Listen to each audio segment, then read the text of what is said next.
But చాలా మందిలో ఉన్నటువంటి భావన ఏంటంటే క్యాన్సర్ వన్స్ వచ్చింది అని అంటే మనం ట్రీట్మెంట్ తీసుకున్నా కూడా మన లైఫ్ స్పాన్ కొంచెం పెంచుకోవడానికి తప్పితే గానీ అది అలా పూర్తిగా లేదండి. తగ్గే అవకాశం మళ్ళీ ఉండదు ఎవరు అని మేడం అన్నారు. మిస్టర్ యువరాజ్ సింగ్ ఒక వరల్డ్ కప్ అయిపోయిన తర్వాత క్యాన్సర్ ఉందని తెలుసుకున్నారు. ఆ తర్వాత క్యాన్సర్ ట్రీట్మెంట్ తీసుకున్నారు.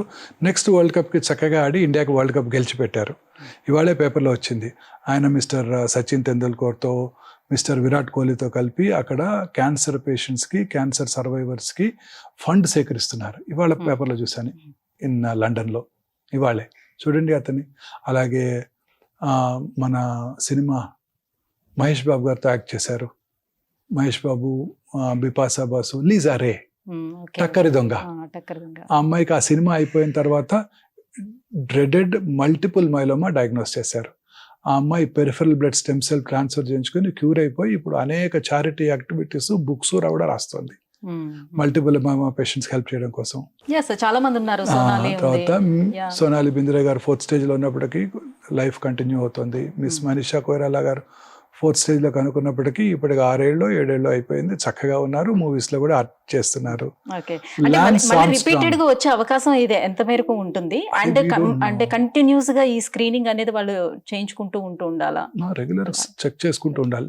ఇంకొక very important interesting example mister lance Armstrong.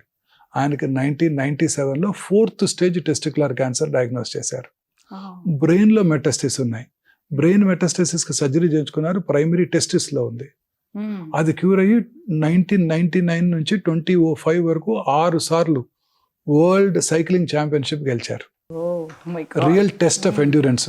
2200 కిలోమీటర్లు through the valleys and mountains of France 17 రోజుల్లో కంప్లీట్ చేశారు. 6 సార్లు కంటిన్యూస్గా సక్సెసివ్గా గెలిచారు. క్యాన్సర్ని ఓడించి 4th స్టేజ్ క్యాన్సర్ని ఓడించి అంత ఫిట్ గా ఉన్నారు. అంత ఫిట్గా ఉన్నారు. మన చరిత్రలో ఎంతోమంది చూస్తున్నాం కదండి. క్యాన్సర్ వచ్చి క్యూర్ అయ్యి యువరాజ్ సింగ్, లాన్స్ ఆర్మ్స్ట్రాంగ్, చాలా మంది చిన్న చిన్న పిల్లలండి. చాలా చక్కగా వాళ్ళు ఇప్పుడు క్యాన్సర్ రాగానే అందరూ డిప్రెషన్ లోనవుతారు. ఒక అమ్మాయి తెలుగులో యాక్ట్ చేస్తుంది. ఆ అమ్మాయి చాలా ఐటమ్ సాంగ్స్లో చేస్తుంది. Suddenly forgot her name. అమ్మాయికి ట్రిపుల్-నెగటివ్ బ్రెస్ట్ క్యాన్సర్ అని డయాగ్నోస్ చేశారు. చేశాక ఆ తర్వాత ఆ అమ్మాయి ట్రీట్మెంట్ తీసుకుని BRCA1 పాజిటివ్ ఉందని తెలుసుకున్నారు. BRCA1 పాజిటివ్ ఉంటే ఆ అమ్మాయికి ఆపోజిట్ బ్రెస్ట్లో వచ్చే క్యాన్సర్ వచ్చే అవకాశం 90%, ఓవరీలో క్యాన్సర్ వచ్చే అవకాశం 60%. అది కూడా ట్రీట్మెంట్ అయిపోయిన తర్వాత మళ్ళీ అంతే బ్యూటిఫుల్గా ఆమె రెడీ అయ్యి డూ యూ మిస్ మీ అని ఒక ట్వీట్ చేశారు. చూడండి, అమ్మాయికి 36 ఇయర్స్. క్యాన్సర్ రాగానే అందరూ డిప్రెషన్ లోనవుతారు. ఆమె చూడండి ఎంత యాక్టివ్గా ఆ క్యాన్సర్ని జయించి చక్కగా అదే స్మైల్ ఇస్తూ మళ్ళీ ట్వీట్ చేశారు. సో ఇండియాలో ఎక్కువగా వచ్చే క్యాన్సర్స్ ఏమున్నాయి సార్? మోస్ట్లీ పురుషుల్లో ఒక సిస్టమ్ కనుక చూసినట్టయితే gastro intestinal tract cancers about 2,20,000 new cancers. ఆ తర్వాత oral cavity cancers, lung cancers చాలా కామన్ గా చూస్తున్నామండి. స్త్రీలలో surprisingly breast cancer is the commonest cancer. 2,04,000 new cancer patients per annum breast alone in India. And ప్రతి సంవత్సరం 30,000 న్యూ క్యాన్సర్ కేసెస్ యాడ్ అవుతాయని ICMR వారి అంచనా. అంటే బై 2030కి we'll have about 4 lakh new cancer patients in breast alone. దీంతో పాటు గర్భసంచి ముఖద్వార cancers, ovarian cancers, gastro intestinal tract cancers స్త్రీలు అదే ఆర్డర్లో చూస్తుంటాం అనమాట. ఈ మధ్యకాలంలో పెద్ద పేగు క్యాన్సర్స్ కూడా అర్బన్ ఏరియాస్లో ఎస్పెషల్లీ యంగ్స్టర్స్లో కూడా ఇంక్రీజ్డ్ ఇన్సిడెన్స్ చూస్తున్నాం. సో క్యాన్సర్ ఇన్సిడెన్స్ ర్యాపిడ్గా పెరిగిపోతుంది. క్యాన్సర్ బారిన పడే వారి సంఖ్య కూడా క్రమం తప్పకుండా పెరుగుతోంది. ICMR వారి అంచనా ప్రకారమే ప్రతి 9 మందిలో ఒకరికి క్యాన్సర్ డయాగ్నోస్ చేయబడుతుంది. మీరు ఇందాక అడిగారే క్యాన్సర్ ఇన్సిడెన్స్ ఎందుకు ర్యాపిడ్గా పెరుగుతుంది? ఇది ఒక కారణం. వయసు పెరిగే కొలది క్యాన్సర్ వచ్చే అవకాశాలు ఎక్కువగా ఉంటాయండి. ఉదాహరణకి మనకి ఇండిపెండెన్స్ వచ్చినప్పుడు మన లాంజివిటీ ఆయుర్దాయం 34 సంవత్సరాలు, ఇవాళ అబౌవ్ 70. సో వయసు పెరిగే కొలది ఈ జబ్బులే వస్తాయి. ఇంతకుముందు ప్లేగ్ వచ్చి, స్మాల్ పాక్స్ వచ్చి, వైరల్ ఇన్ఫెక్షన్స్ వచ్చి, టైఫాయిడ్ వచ్చి చనిపోయేవారు తక్కువగా ఉండేవి. ఇప్పుడు అన్ని సర్వైవ్ అవుతున్నాం. వాటన్నిటిని మనం జయించాం. కరోనాను కూడా జయించాం. కరోనరీ ఆర్టరీ డిసీజ్ జయించాం. ఇప్పుడు ఎక్కువ మంది ఈ డిసీజ్ బారిన పడుతున్నారు. సో ఉదాహరణకి ఒక పర్టికులర్ జియోగ్రాఫికల్ ఏరియాలో అమీర్పేట తీసుకుందాం. అక్కడ 100 మంది 80 సంవత్సరాల వయసున్న స్త్రీలు కనుక ఉన్నట్టయితే అందులో 10 మందికి బ్రెస్ట్ క్యాన్సర్ ఉండి ఉంటుంది. Okay. It is so common. అదే 90 ఏళ్ల వయసున్న స్త్రీలు 100 మంది ఉన్నారనుకోండి, అదే అమీర్పేటలో 16 మందిలో బ్రెస్ట్ క్యాన్సర్ ఉంటుంది. సో వయసు పెరిగే కొలది ఈ బ్రెస్ట్ క్యాన్సర్ వచ్చే అంటే అవకాశాలు ఎంత ఎక్కువైపోతాయి. ఏజ్ దాటిన తర్వాత ఎప్పటికప్పుడు స్క్రీనింగ్ చేయించుకుంటూ ఉండాలి వాళ్ళు? కొన్ని రిస్క్ గ్రూప్స్ చిన్నప్పటి నుంచే చేయించుకోవాలి, అదర్వైజ్ 50 తర్వాత మాత్రం రెగ్యులర్గా చేయించుకోవాలి. ఉదాహరణకి పురుషులు సంవత్సరానికి ఒకసారి పిఎస్ఏ టెస్ట్, అలాగే స్మోకింగ్ హిస్టరీ ఉన్న వాళ్ళు 6 నెలలకు ఒకసారి లో డోసేజ్ సిటీ స్కాన్తో సిటీ స్కాను, కొంతమందికి కోలన్ క్యాన్సర్ హిస్టరీ ఉన్నట్టయితే కొలనోస్కోపీ లేదా sigmoidoscopy, faecal occult blood testing. స్త్రీలు అయితే రిస్క్ ఫ్యాక్టర్స్ ఉన్నట్టయితే 30, 35, 40 మ్యామోగ్రఫీ పరీక్ష, 30 నుంచే pap smear testing regular gynaecological examination, వారికిగా వారు రెగ్యులర్గా చెక్ చేసుకోవటం, బ్రెస్ట్ ఎగ్జామినేషన్, సెల్ఫ్ ఎగ్జామినేషన్. కానీ మ్యామోగ్రఫీ వచ్చేసి మనకి 45 తర్వాత కానీ చేయరు అని చెప్తున్నారు. అలానే లేదు మేడం, రిస్క్ గ్రూప్స్ 30 yearsకే చేస్తారు. మ్యామోగ్రఫీ వర్క్స్ అనే ప్రిన్సిపల్ ఆఫ్ కాంట్రాస్ట్. మ్యామోగ్రఫీ మీద మీరందరికీ చాలా అపోహలు ఉన్నాయండి. మ్యామోగ్రఫీ వల్ల రేడియేషన్ ఎక్స్పోజర్ ఎక్కువ ఉంటుంది, మ్యామోగ్రఫీ వల్లనే క్యాన్సర్ వచ్చేస్తుంది అని. అది పూర్తిగా అపోహ మాత్రమే మేడం. ఇప్పుడు కొత్త డిజిటల్ మ్యామోగ్రఫీతో రేడియేషన్ ఎక్స్పోజర్ చాలా తక్కువ. అలాగే మ్యాగ్నిఫైడ్ వ్యూ, అలాగే కోన్ డౌన్ వ్యూ తీసుకోవాలన్నా కూడా by the switch off press of a button you will get it. You don't have to recall, మళ్ళీ పిలిచి మళ్ళీ మ్యామోగ్రామ్ చేయాల్సిన అవసరం లేదు డిజిటల్ మ్యామోగ్రఫీ మెషిన్స్తో.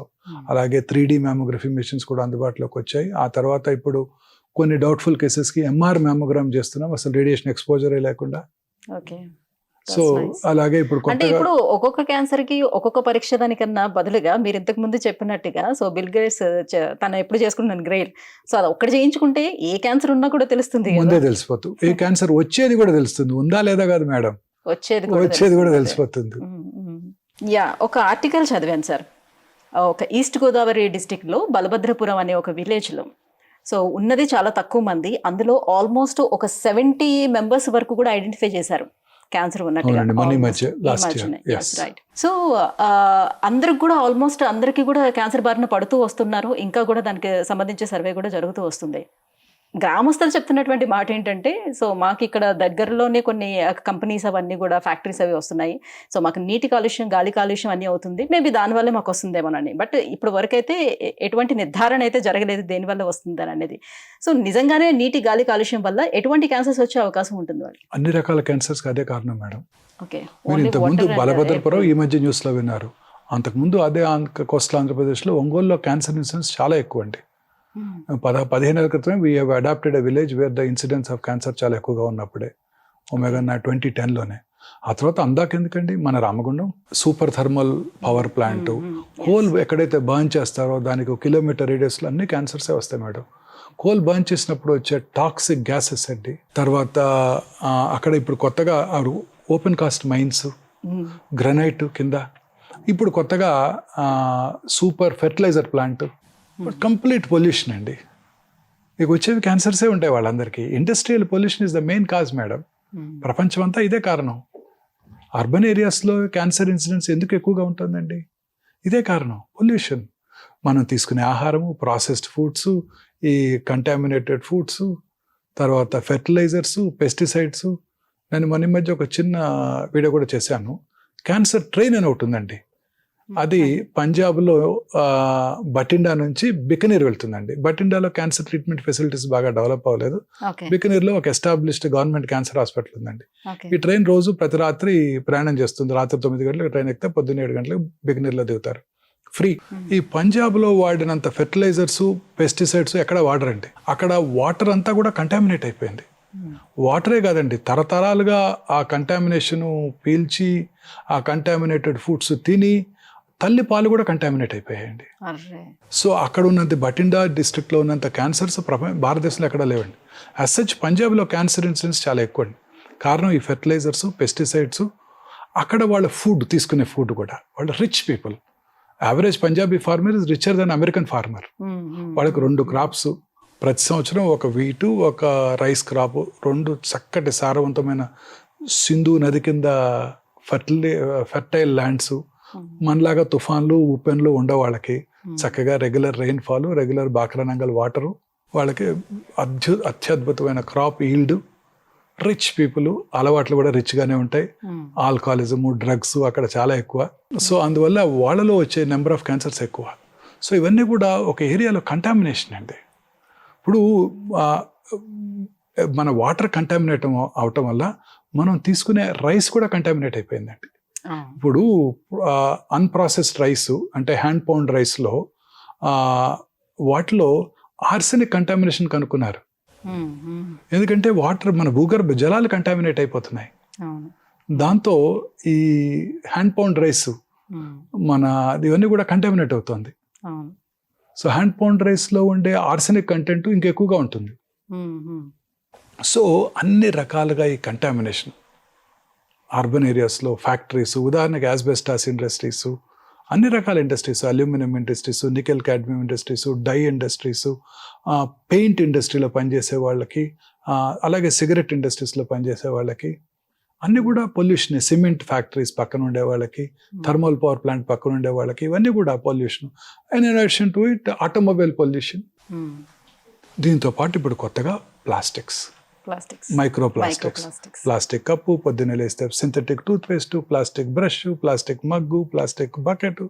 అంటే ప్లాస్టిక్ అనేది మన జీవితంలో ఒక భాగం అయిపోయింది. ఎయిర్ కండిషన్ కార్లోకి వెళ్ళి పొద్దున్నే వేడిగా ఉంటుంది, అందులో అంత ప్లాస్టిక్ ఇంటీరియర్స్ నుంచి వచ్చే ఫ్యూమ్స్ మనం పీల్చటం, ప్లాస్టిక్ వాటర్లో వాటర్ తాగటం, ప్లాస్టిక్ కప్లో కాఫీ తాగుతున్నాం, ప్లాస్టిక్ ప్లేట్లో అన్నం తింటున్నాం.